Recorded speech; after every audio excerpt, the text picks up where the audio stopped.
اپنی بیٹی کو سردی سے بچانے کے لیے اس نے $20 لاکھ اپنے بیگ سے نکالے اور ان کو آگ لگا دی۔ یہ کام جس بندے نے سر انجام دیا تھا اس بندے کی 1 سال کی کمائی میک ڈونلڈز کے پورے سال کی سیل سے بھی کافی زیادہ تھی۔ دوستو، یہ شخص دنیا کا سب سے خطرناک اور امیر ترین اسمگلر تھا جس نے ڈرگز کی اسمگلنگ میں لاکھوں کروڑوں نہیں بلکہ اربوں ڈالرز کمائے۔ یہ شخص دنیا کا امیر اور بڑا ڈرگ اسمگلر کہلایا۔ اس آدمی کا نام پیبلو اسکوبار ہے۔ اس کا تعلق کولمبیا سے تھا۔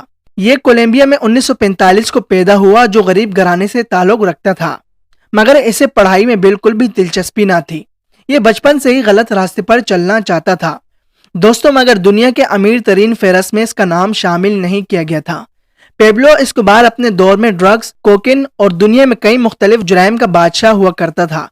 پیبلو اسکوبار کے ڈرگز اسمگلر نیٹ ورک نے اس کو حد سے زیادہ امیر بنا دیا تھا، مگر اس کی وجہ سے بہت سے لوگوں کی زندگی بھی تباہ ہوئی اور اس کا کمایا ہوا پیسہ بھی غیر قانونی طریقے پر مبنی تھا۔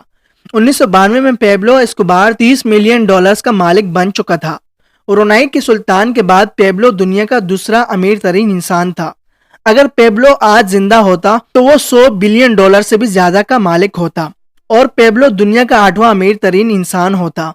پیبلو اسکوبار کا ڈرگز سپلائی کا نیٹ ورک اتنا پاورفل تھا کہ پورے امریکہ میں 90% ڈرگز پیبلو اسکوبار کا نیٹ ورک ہی سپلائی کیا کرتا تھا اور پوری دنیا میں 80% لوگ پیبلو اسکوبار کی ڈرگز کا انتظار کیا کرتے تھے۔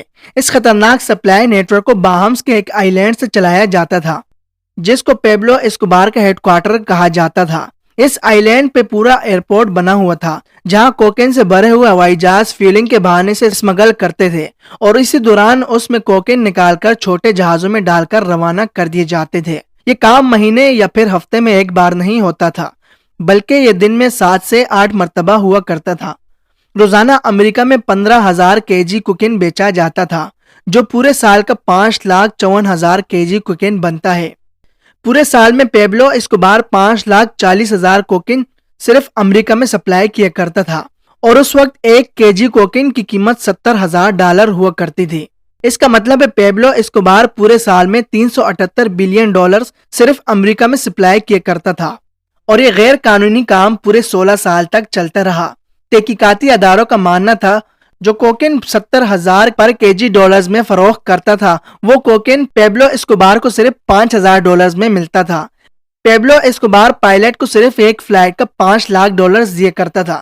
اس کے علاوہ رشوت دینے کے باوجود بھی پیبلو اسکوبار کو $60 ملین ایک ہی دن میں بچتے تھے جو سال میں $22 ملین بنتے ہیں۔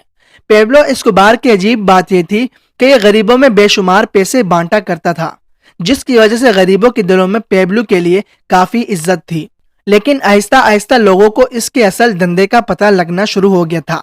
پیبلو اسکوبار کے مزے کی بات یہ تھی کہ سارا پیسہ نیٹ کیش کی صورت میں رکھتا تھا۔ ان پیسوں کی گھڑیاں بنانے کے لیے روزانہ $1,000 کے ربڑ بینڈ آتے تھے، مہینے کے $30,000 اور سال کے $3,65,000 کے ربڑ بینڈ آتے تھے۔ امریکی صدر ڈونلڈ ٹرمپ پورے سال کی سیلری پیبلو اسکوبار کے پیسوں پر ربڑ بینڈ کی قیمت جتنی ہے۔ ظاہر ہے اتنے زیادہ پیسے پیبلو اسکوبار بینک میں نہیں رکھ سکا۔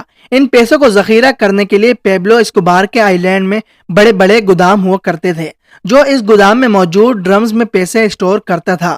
ان پیسوں کا 10% سے زیادہ حصہ چوہے کھا جاتے تھے یا پھر پانی کی وجہ سے گل سڑ جاتے تھے۔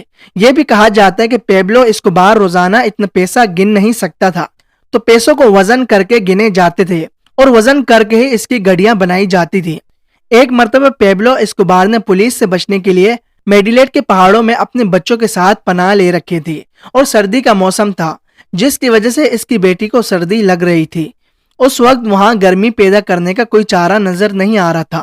اس نے اپنے بیگ سے $2 ملین کیش نکال کر اس کو آگ لگا دی۔ یہ بات پیبلو اسکوبار کے مرنے کے بعد اس کے بیٹے نے ایک انٹرویو میں بیان کی تھی۔